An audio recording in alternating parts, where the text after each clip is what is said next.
What's up, everybody, and welcome back to Fireside Giants. I'm your host, Anthony Rivardo, joined by my co-host, Alex Wilson, and the New York Giants almost won a football game last night, but alas, they couldn't get it done. They lost to the Buffalo Bills 14-9. It came down to the very last play of the game, and in my opinion, the last play of the game should be as controversial as any other play in the game because that looked like pass interference to me, boys. I don't know about you, but that did not look legal. I think that the Giants should have had another play, and of course, we'll discuss that and everything else. The gaffe at the end of the first half. I mean, what was Tyrod thinking? Overall, though, I thought Tyrod Taylor played well, and honestly, the Giants' defense, you got to take your hat off, give them credit. They played a phenomenal game highlighted by the elite performance of Bobby Okereke. So there's plenty of takeaways from this game. Overall, it's a disappointing outcome if you're a Giants fan that still wants to see this team win. But if you're in the crash for Caleb category, you're probably happy that you got to watch your team fight but also lose. Me personally, I really wanted to see Tyrod Taylor and the New York Giants go out there and win that football game. Now, what does Tyrod Taylor's pretty good performance mean for Daniel Jones? We'll, of course, discuss that as well. We'll discuss Saquon Barkley returning from injury and having probably his best performance of the season. Over 90 rushing yards, a season high out of Barkley coming back from the ankle injury. So it was an interesting game for the Giants. Again, it's one that they definitely should have won. A really solid performance on the road against the Buffalo Bills on primetime. I mean, finally, guys, we got to watch a primetime performance where the Giants were in it till the end. I mean, they've been blown out in every single primetime game this season. So to see them finally compete on primetime was a nice change of pace. But overall, it is a disappointing finish to the game, and the Giants ultimately lost, and they still only have one win on the season. So where do they go from here? We'll go ahead and discuss all of the takeaways from this game, but before we dive into all that, make sure to leave a like if you do enjoy this episode, subscribe to the channel if you are new, ring the bell so you don't miss an episode, and comment your thoughts on the topic down below in the comment section. If you're listening on Apple or Spotify, please make sure to leave us a 5-star review, and go ahead and follow us on all of our social media channels at Fireside Giants. But without further ado, Alex, how are you doing today, my friend? And what are your thoughts on the Giants' loss to the Buffalo Bills? I'm doing pretty good, Anthony. Yesterday's game was certainly a bit more optimistic than the most recent other games. And you know what? Tyrod Taylor had a pretty decent contest. I know we lost, and we lost because we didn't score points on the 1-yard line on 2 separate occasions. Unacceptable. You know, that loses games, and it lost us games. Lost us yesterday's game, and we should have beat Buffalo in their house. Our defense stepped up. Bobby Okereke played like a madman. Honestly, guys, that performance from Bobby Okereke, and shout out to him, friend of the podcast, that was probably the best linebacker performance we've seen in a Giants uniform in a decade. That was something that we haven't seen in a long time. He had 11 tackles, 2 tackles for a loss, 2 passes defended, a forced fumble, and a tipped pass that went into the hands of Micah McFadden. And McFadden also had a pretty solid game. He recovered the fumble and the interception, made a couple of nice plays, and he was all over the field. He was super fast. But our defense stepped up, man. Interior pass rush was solid. Dexter Lawrence was all over the place.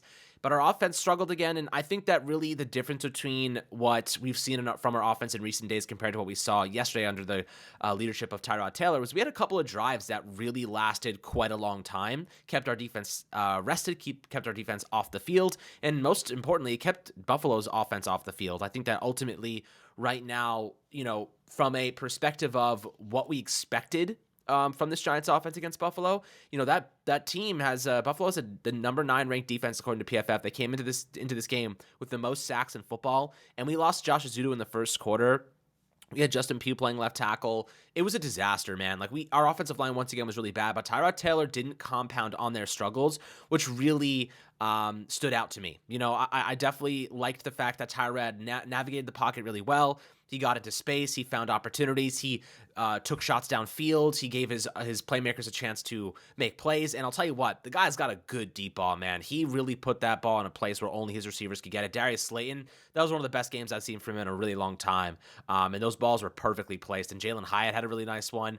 That ghost phantom call on Evan Neal really, set us back in the beginning there. That would have been a really big play for the Giants offense. But, Saquon Barkley's presence was obviously felt. He didn't do much in the first half, but the second half, fourth quarter specifically, stepped up, made some plays, showcased what he's capable of doing. That was a game we should have won. You know what I mean? And look, we lost, but that was the most competitive full game that we've played this season. We only scored 9 points, which isn't enough. We didn't score a touchdown for the second consecutive game. And now we ask ourselves, what happens now moving forward? I think our defense is capable of elite performances, as we saw yesterday.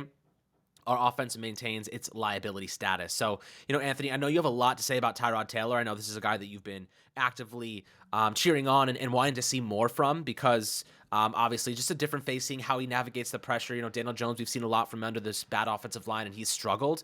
But Tyrod had some good moments, and I think that that's something that we should definitely discuss in context with the struggles and variables that were affecting him negatively. I know a lot of people are discussing this, and this is a big controversy right now. Like, obviously Daniel Jones is going to play. Obviously, like, is he better than Tyrod Taylor? Probably. And I think you have a pretty reasonable take that you commented on Twitter that kind of sums it up. Yeah, so essentially my take was that Daniel Jones could do more with more, but Tyrod Taylor can do more with less. Now, here's my explanation of that take. Essentially, when you're looking at Tyrod Taylor as a 10-plus year NFL veteran, I mean, the guy's been in the league forever. He's played behind a lot of good quarterbacks. He's played in front of some good quarterbacks, right? Like, he's been a guy that's helped, develop some quarterbacks behind the scenes as a starter, as a bridge player. And essentially what you have with Tyrod Taylor is a consistently decent starter and a very good backup. No, he doesn't have the high ceiling that Daniel Jones has. When Daniel Jones has a great game, you're talking about that week 2 performance against Arizona where he was elite. He was dominant. Tyrod Taylor doesn't give you that, right? So when things are going well for Daniel Jones, when the offensive line is pass protecting, when the playmakers are making plays, Daniel Jones is the better quarterback. But when things are falling apart around Daniel Jones, he has a tendency to kind of fall apart with them. He takes a lot of hits. He takes a lot of sacks. He fails to navigate pressure sometimes. He misses open reads. He just takes his first read far too often and doesn't get through his progressions. That's where Tyrod Taylor comes in and plays completely differently because he doesn't do those things. He's a veteran, a 10-plus year NFL quarterback that settles into the game, sees the field really well and navigates that pressure, moves out of the pocket, and just lives to fight another down, essentially. So when you're looking at Daniel Jones versus Tyrod Taylor, who should be the starter going forward? Well, yes, it should be Daniel Jones. There's multiple reasons why. A, he's being paid $40 million per season. B, when things are going right around Daniel Jones, he has potential to play at an elite level. Tyrod Taylor doesn't have that elite level potential, but when things aren't going well around Daniel Jones, he does tend to implode sometimes. And Tyrod Taylor, for the most part, doesn't really have that tendency. He's not a player that's going to go out there and implode. He's always going to give you at least quality starting snaps. Again, the ceiling isn't high with Tyrod Taylor, but the floor is pretty damn high. And I think with this Giants team, what you're seeing right now, this disaster that we've been seeing on offense, I think a high floor is kind of something that the Giants really needed last night and maybe should consider, giving Daniel Jones some extra time to rest and seeing if that high floor can continue to propel this team to be competitive in the next couple games. If Daniel Jones is ready to play on Sunday, he's going to play. But if he's still dealing with some soreness, I don't think it hurts to give Tyrod Taylor another game just to go out there and play some quality snaps for you and let Daniel Jones get healthy and get up to full strength for the rest of the season. So I think with Tyrod Taylor, it's an interesting debate that's going to happen. I mean, Giants fans are going to say that this game highlighted how bad Daniel Jones has been all year. Listen, you can make that argument, but I think that really what it highlights for me is that Tyrod Taylor is a good player, and a lot of Giants fans have been failing to realize that for a long time. They assume that he's a bad backup, he's a bad player, and he doesn't have a place on this football team. No, the Giants invested a lot of money in their backup quarterback position because they know what Tyrod Taylor is, and he's a good quarterback, and it's time for him to start getting that credit, especially after last night's performance. Now, I know he had that horrible mistake at the end of the first half. He didn't score any touchdowns, but overall he played a good game, and he played a turnover-free game, which I think is something worth noting, and he looked like a good quality veteran quarterback that knows how to get the job done. He didn't get the job done. He came really damn close. A couple bad breaks, a couple bad decisions really made the difference in this game. But overall, I was impressed with the way that Tyrod Taylor played. I don't want to totally turn this into the Daniel Jones versus Tyrod Taylor debate, but really though, I think that Tyrod Taylor can do more with less just because when you look at the way that he plays, how calm and cool he is under pressure, this is the player that is more suited to play in this horrible New York Giants situation. Like, the Giants have indisputably the worst offensive line in football right now. They're constantly hurt, they're constantly giving up pressure, and they're also constantly missing blocks in the running game too, for what it's worth. We'll dive into that later. But this Giants offensive line is terrible. The playmakers also haven't been too great, and the play calling also has been pretty poor for a lot of the season. So when you have all of these negative factors going after Daniel Jones, it's really tough for him to make the most of it. Last season in the playoffs against Minnesota, Saquon Barkley was balling out. The offensive line pass protected well. Mike Kafka was calling great plays. Everything was going right for Daniel Jones. Daniel Jones rose his game to the next level, had an elite performance. But when all those things aren't going well, Daniel Jones doesn't really rise his game too often. He honestly does fall back with the rest of the team, and it's unfortunate to say, but Tyrod Taylor, just as an experienced veteran, he sees the football field so much better, in my opinion, when there's pressure in his face. He knows where to go with the ball. He knows how to get through his reads quickly. He's just a quick processor, can get from progression 1 to 2 to 3 very quickly. And I think that's something impressive about Tyrod Taylor. And when you look at the way that he played last night, a lot of the things that I've been saying to you, Alex, and saying to other friends, I think they ring true. Like, Tyrod Taylor sees the field, he avoids pressure, and he plays well in bad situations. Daniel Jones doesn't always play well in bad situations. Tyrod Taylor last night in a bad situation with Justin Pugh moving from guard to tackle 5 days off of the couch. I mean, what a performance from Justin Pugh. We'll talk about that as well. But Tyrod Taylor in bad situations, he can do good things. Daniel Jones, it's not so easy for him to do good things. So I'll be curious to see how this discourse kind of evolves over the next few weeks. If Daniel Jones returns to the lineup, doesn't play well, Tyrod Taylor stays in the lineup, does play well, it'll be interesting to see. But I just think, again, Tyrod Taylor in a bad situation, he can do more with less. But if the Giants were to get a good situation around Daniel Jones, and again, that's been the what if for the last 5 years, of course, I believe Daniel Jones could be a really damn good quarterback. But right now, this is an ugly situation for a quarterback to play in. I think we've seen a lot of former quarterbacks say, I would never want to play in this situation. Tyrod Taylor was forced to play in it, and you got to give him credit. He played pretty well. Yeah, I agree. And you know what I think also plays into this kind of equation is that teams know how to play Daniel Jones now, especially with the bad offensive line. You just break early on the routes. He usually doesn't get off his first read, and you can create a couple turnovers, and you can create a couple incompletions. Tyrod Taylor's game is completely different. And I think just having that difference went a long way towards giving the Giants a fighting chance, mainly because he's a lot more intuitive with the way he plays. Like, he doesn't stick on his first read all the times, but he gets rid of the ball quickly. He also leads his receivers and throws them open. A couple of those deep passes to Slayton, Hyatt, for example, they were not open at the start of those routes, but he threw the ball into perfect spots, into space. He threw them into space where the receiver could find, track the ball, and make plays. Oftentimes, I don't see that with Daniel Jones. I think that guys have to be open for him to see them.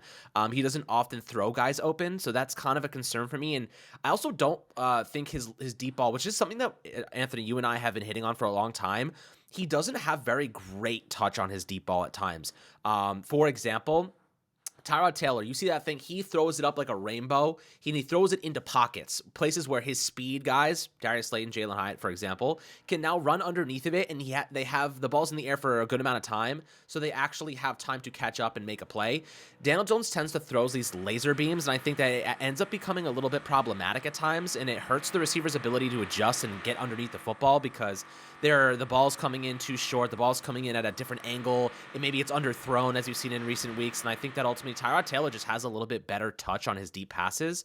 But, you know, obviously the presence of Saquon Barkley goes a long way toward keeping defenses honest, opening up play action. But I thought that Tyrod did a good job escaping the pocket, resetting, and looking downfield. That's another thing that Jones hasn't done very much in the past, look downfield. So, you know, what do you think about that? Like, the idea, you know, we've heard Jones looks to the sticks. He doesn't get his eyes downfield where guys may be open. What are your thoughts on that variable where Tyrod was actually escaping the pocket and looking downfield for open receivers instead of just looking to the sticks and not seeing the guys behind him at the second level? Listen, like I said, Tyrod Taylor sees the field really well. He's an NFL veteran, so when the pressure's in his face, he's just more comfortable knowing where the routes are going to be. If you guys tuned into my live stream a few weeks ago following the Seattle Seahawks game, we looked at Daniel Jones' performance in that game. We broke down the film, looked at every single snap that Daniel Jones had in that game. And a lot of the times, there were players who were breaking open if he held onto the ball longer, just navigated some pressure, but he just doesn't process quickly enough where the players are going to be. Rather, so the way to put it is Daniel Jones sees an open receiver, throws to the open receiver. He doesn't see an open space that a receiver's running to and throw it into that open space. Tyrod Taylor was doing that yesterday, though. Like, he was throwing with anticipation, he was processing quickly, and these are the things that Daniel Jones has just been struggling to do. And again, it's not necessarily his fault. He's under an incredible amount of pressure, pressured on 46% of his dropbacks this season. But there is something to be said about these are the things that Daniel Jones, he should be better at by now. We thought that he would be better at by now, but the pressure and the offensive line play might have just stunted his growth badly enough to where he's not able to hit that level. Because you're talking about some of these deep passes. Listen, in my opinion, I've been watching the film after every game. I've been taking a look at how these receivers have been playing. Darius Slayton is open all the time. I mean, he is constantly getting open, especially deep. Daniel Jones is either not looking to him, he's not giving him an accurate enough pass to make a play on the ball, or he's holding onto the ball too long, it's too late to make the throw, and he's taking a sack. So that's the problem here, is Daniel Jones isn't necessarily the culprit of these mistakes. It's the offensive line. But I've seen a lot of Giants fans comment in the comment section of our YouTube channels. I've seen them make comments on Twitter. They make a good point that there is kind of this Derek Carr syndrome here, right? Where Derek Carr, early in his career, was a tremendous quarterback, processed things really well, threw with anticipation. Offensive line play over in Las Vegas got so bad, or Oakland at the time, with the Raiders was so bad that after a while, Derek Carr looked like a shell of himself. He didn't know where to go with the football, and he was throwing bad passes, and he wasn't anticipating guys getting open. And of course, he suffered that injury, and that didn't help either. And there is something to be said about, is Daniel Jones having the Derek Carr syndrome? Is he now having his growth stunted? Is he too scared in that pocket now to see the field and make those plays? Have the Giants essentially broken their quarterback, Daniel Jones? I think that is a valid question, because you look at a clearly unbroken quarterback and Tyrod Taylor step into this terrible situation and make the absolute most of it. It was impressive. He had all the same pressure. I mean, he had a lot of pressure in his face. He was just dealing with it better. And listen, Daniel Jones, again, the ceiling is higher. He is a good quarterback. I've always been a Daniel Jones believer, but I think there is something to be said about breaking a quarterback, putting them under such amount of stress and pressure and giving them such crap to work with for 5 straight years that when you finally give them an opportunity to do something, they don't even know what to do with it, right? And I think that might be what's going on with Daniel Jones to some extent. And it's not unfixable. It is something like this injury might benefit Daniel Jones, gives him a week or two to rest, to reset, not feel the pressure of how bad the offensive line is and how he needs to make plays, step back into the lineup and just look a little bit more cool, calm, and collected and make some plays. That is very possible if Daniel Jones steps back into the lineup after this break from injury and plays a lot better. I think that is honestly likely. But right now, I mean, when you're looking at it, Daniel Jones at times does look like the broken version of Derek Carr, like a broken quarterback that doesn't know what he's doing. And again, I think it's something he can snap out of, but there is a lot to be said about the fact that a veteran, experienced, seasoned quarterback like Tyrod Taylor went out there, knew what to do with the football, and got the job done on numerous occasions in that game. I mean, you're talking about big third downs, big fourth down conversions. Like, the guy was playing some pretty good football. No points to show for it from the offensive end, but overall, Tyrod Taylor was seeing the field well and delivered some great strikes. Now, the point that you make about Daniel Jones and the touch on his passes, Tyrod Taylor has great touch. He always has. Like, he's always had the ability to loft the ball in over defenders, and you don't necessarily need that all the time. It's a great thing to have. But I do think there's something to be said about, your point, Alex, with Daniel Jones. He likes to beam it in there, but so does Josh Allen. We saw yesterday, I mean, Chris Collinsworth wouldn't shut up about that one pass that it only went 8 yards over the floor. It was only 8 yards off the ground at any point. Yeah, it's true, and he beamed it in there, but he's Josh Allen. He throws missiles all game long. Maybe Daniel Jones could afford to have a little bit more touch on his passes, but there's also something to be said about Daniel Jones beams it in there. The guy's got to make the play on the ball. We've seen a lot of drops. We've seen a lot of plays where receivers don't make the play. So it's a nuanced conversation.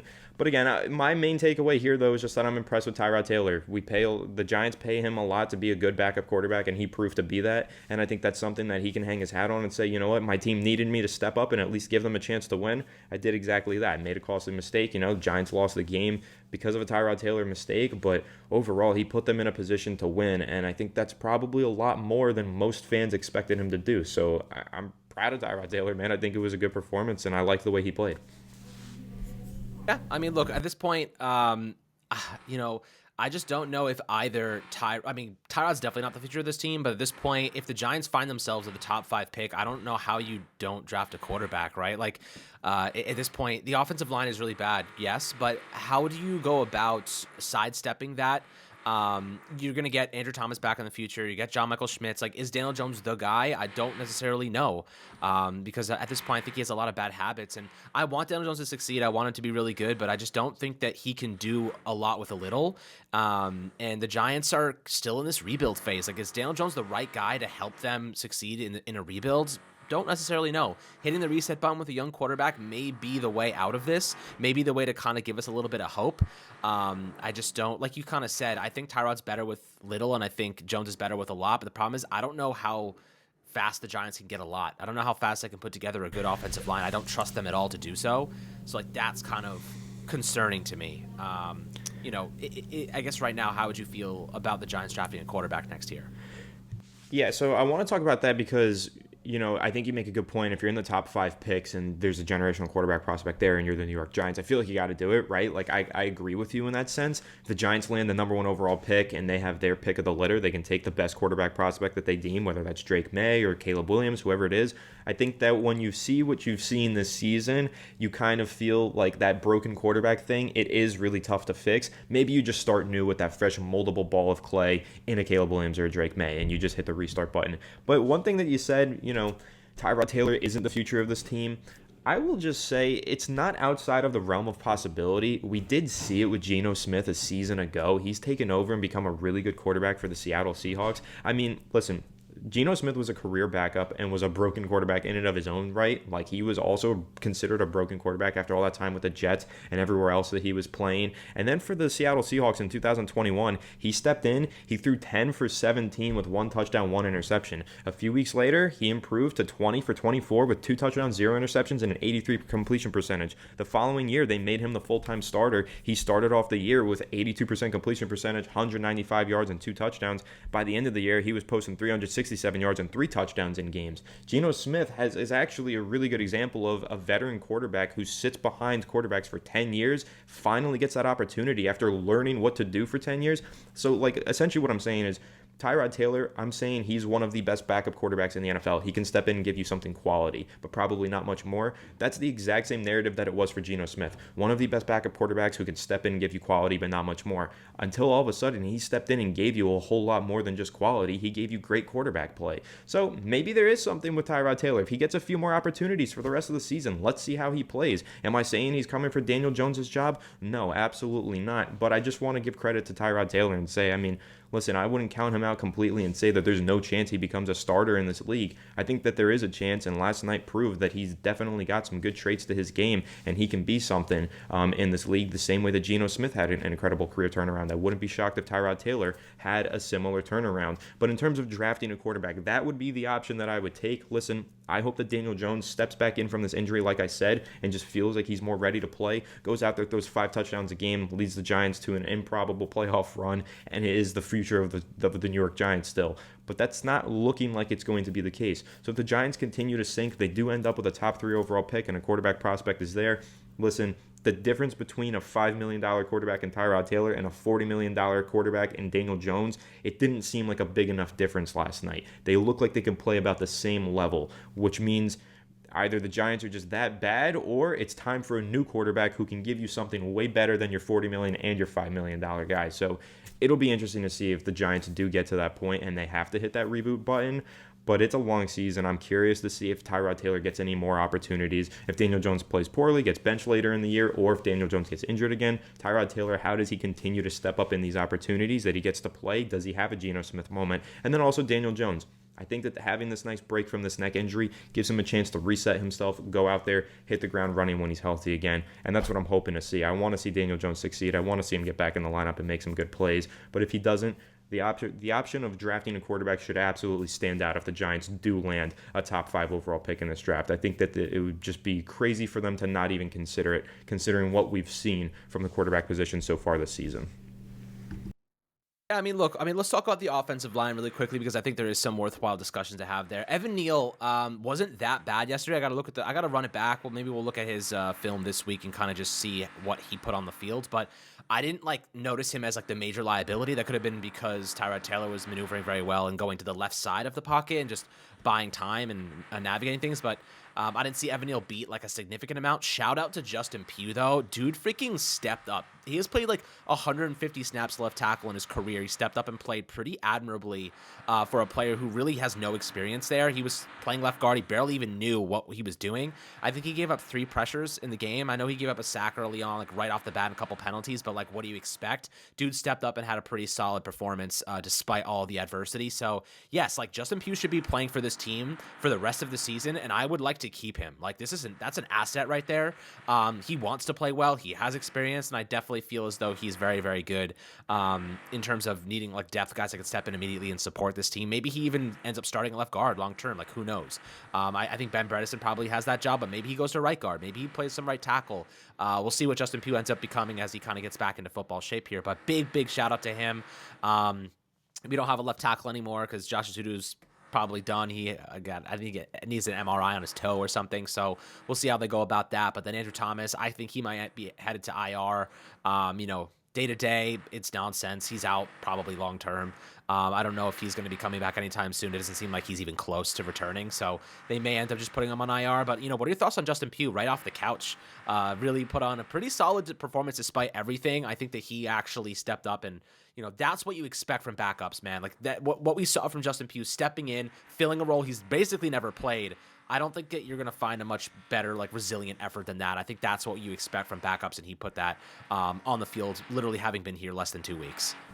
No, I thought it was a super impressive performance from Justin Pugh. I mean, straight off the couch. That's what he said at the beginning of the game, and that is so true because he's barely even practiced football this season. I mean, he had the injury last year. He was pretty much all offseason focusing on his real estate career, and then he just gets signed by the New York Giants, and 2 weeks later, he's pretty much starting for them in one of the most important positions in all of football at left tackle. So a crazy turnaround of a few weeks for Justin Pugh. Don't know how he's managing this, but he's managing it pretty well. I thought he turned in a solid performance, and for what it's worth, the offensive line, I don't think that they were that great. I mean, you're talking about Justin Pugh, he still let up 2 sacks, but he played great all things considered. And Evan Neal, I mean, he was still getting beat. He played better. The offensive line played better, sure, but I do think a lot of that has to do with the fact that Tyrod Taylor was mitigating a lot of the pressure. The play calling was also better. They were moving Tyrod Taylor out of the pocket a lot of bootlegs, a lot of play designs where Tyrod is designed to get out of the pocket and not stand and take the pressure.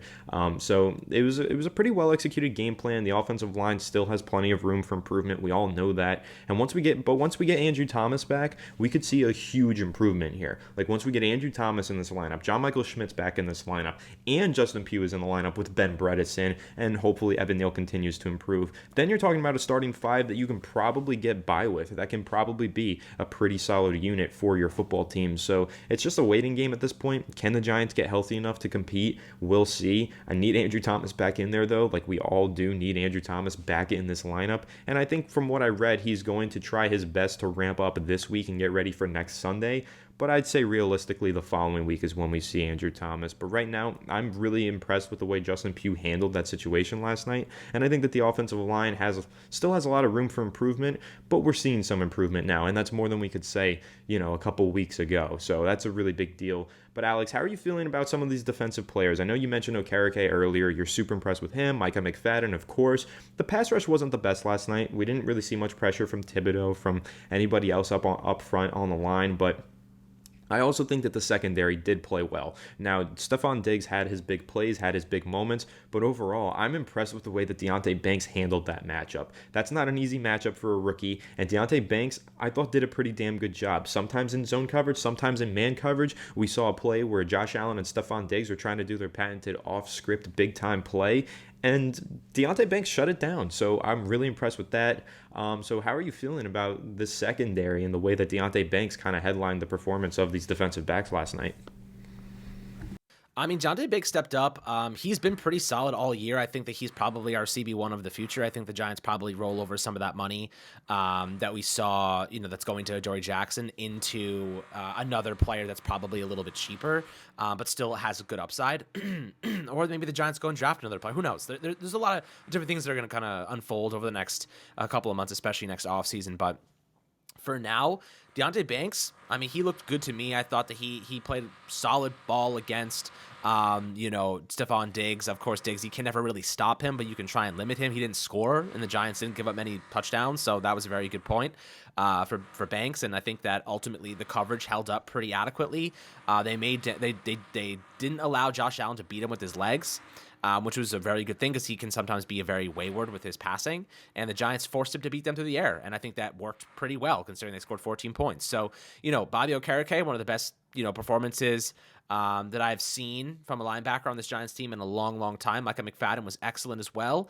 Dexter Lawrence was excellent. Leonard Williams he showed up at moments. He more so fighting than anything else. But, Kayvon Thibodeau, I didn't see much from. I got to see the numbers. I got to watch it back. But I didn't notice Kayvon Thibodeau particularly making a significant impact. But, I got to watch it back again before I make any generalized comments here. And then, of course, like Jihad Ward, and they stopped the run pretty well. I know there was one drive where they got beat up on the run and they really just marched down the field. Giants did the same thing right back to them, but otherwise the first half they were very solid in that regard. But in coverage, man, like they were cutting the lanes, they were doing well. And I think that they had some good moments where, Anthony, I don't know if you noticed this, but the linebackers, Bobby Okereke was dropping into zone coverage a lot. They were asking Micah McFadden to blitz and do some stuff off the edge, but did you notice that they were playing a little bit more zone, kind of this blended scheme? We know Wink Martindale loves those man coverage schemes, but I think they played a little bit more zone than we're usually used to. They started to blitz a little bit more in the second half, but what did you notice from the defense? Because it seemed to me like they're getting a little bit more blendy than they are just reliant on man coverage at times, which definitely stood out to me, especially from the linebackers. So, what are your thoughts on that? The Giants kind of getting a little bit more, I guess, flexible with their scheme instead of kind of just honing on one specific style. Well, I think they can get flexible because they have Bobby Okereke in the lineup. What you're saying right here reminds me of a quote from Okereke in the interview that we did with him. He said, "I'm a fast, physical, sideline-to-sideline linebacker." That's exactly what he said to you and I, Alex, and that rung true last night. We saw that from Okereke. He was fast, he was physical, and he was sideline-to-sideline. He was making plays in coverage, he was making plays in the run, he was doing it all, and that's what the New York Giants signed him to do. Now, what I think is going on here is that it took Bobby Okereke a few weeks to adjust to the Wink Martindale defensive scheme. It's not an easy one to figure out. It's a super complex scheme, and I think that it probably took him the first month of football to feel comfortable in it. But now that he is comfortable, we're seeing Okereke elevate his game, have that breakout, and really unlock all of this potential. And I think that's what we're seeing with the whole defense right now. Honestly, maybe these guys didn't play enough in the preseason. You can make that argument because it really did take them a full month of football. But even last week, I thought the Giants defense, they were a mismatch because they were going up against the Miami Dolphins, but they were forcing turnovers and making big plays at times, but the offense failed them. Now this past week, the Giants defense really made a lot of plays. The offense almost got enough done, but probably ultimately failed them. But I loved what I saw from Okereke, and I just think that with Wink Martindale, he's now at a point with a month into the season where back is against the wall, so you got to shoot, right? And that's what he's doing. He's putting everything out there on the field. Anything complex that he thinks his team can handle, he's using it. And for what it's worth, I don't think that we've seen a lot of those questionable calls that we saw from the first couple weeks of the season. Like we were complaining frequently about Kayvon Thibodeau dropping back into coverage on a quarter of his snaps.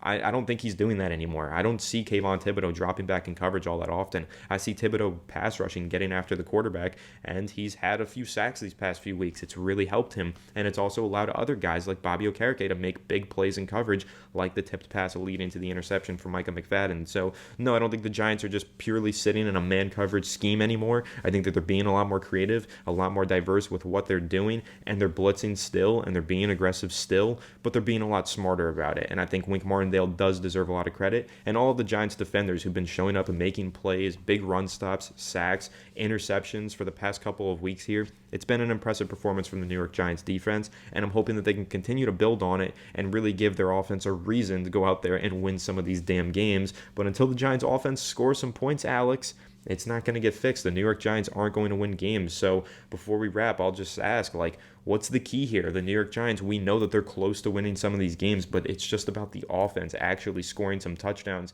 How do they fix this? What do the Giants do this upcoming week? Week 7 versus the Washington Commanders at home. How do they win this game? How do the Giants finally get their offense into the end zone?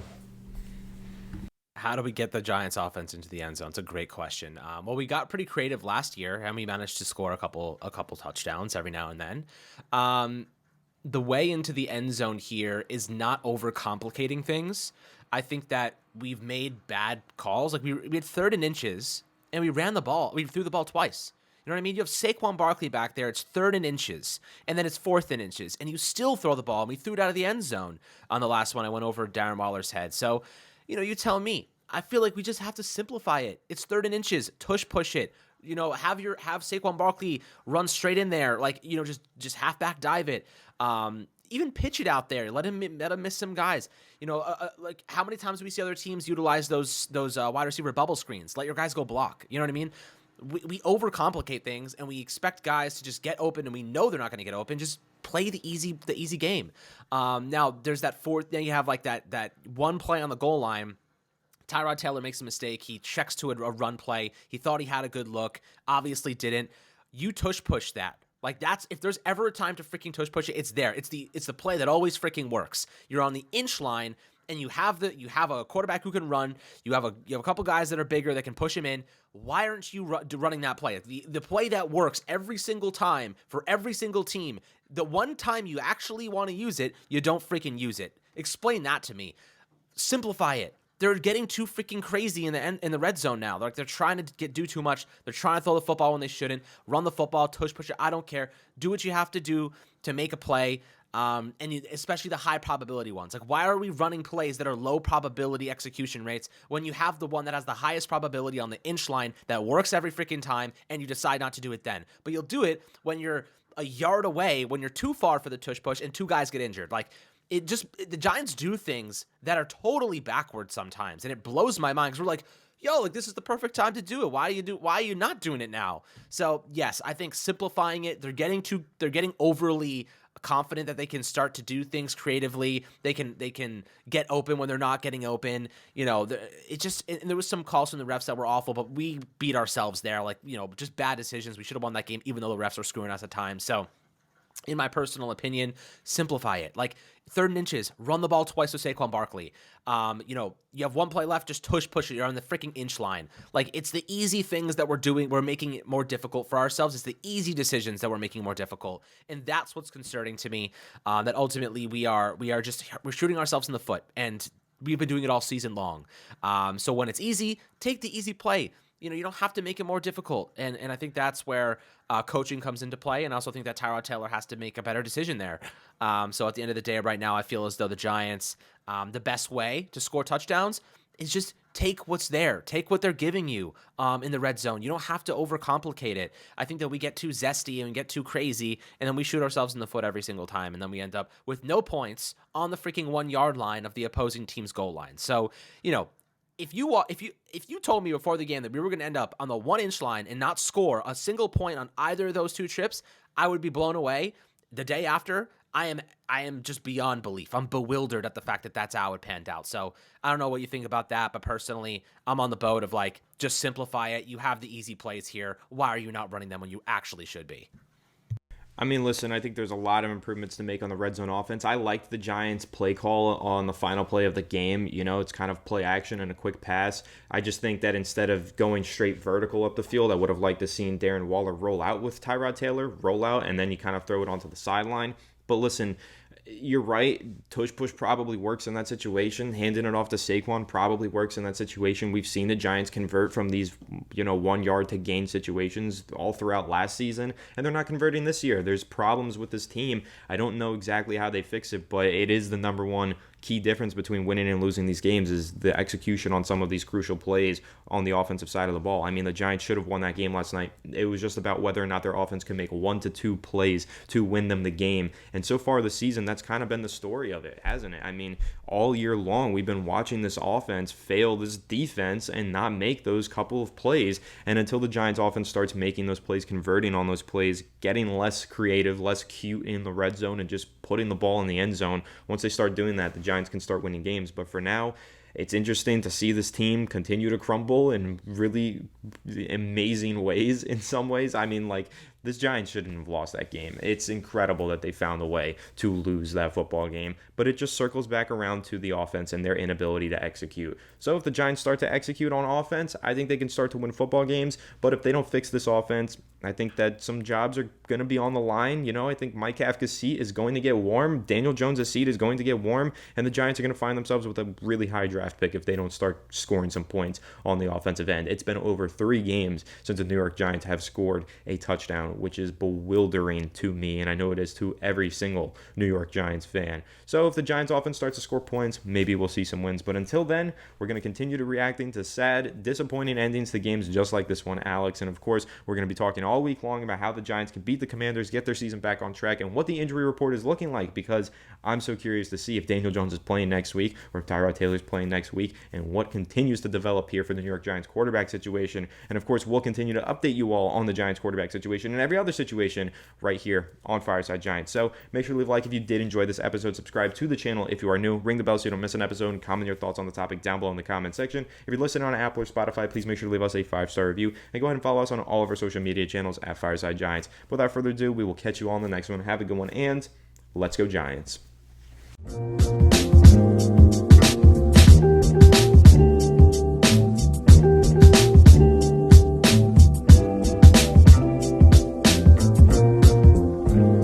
TVSO.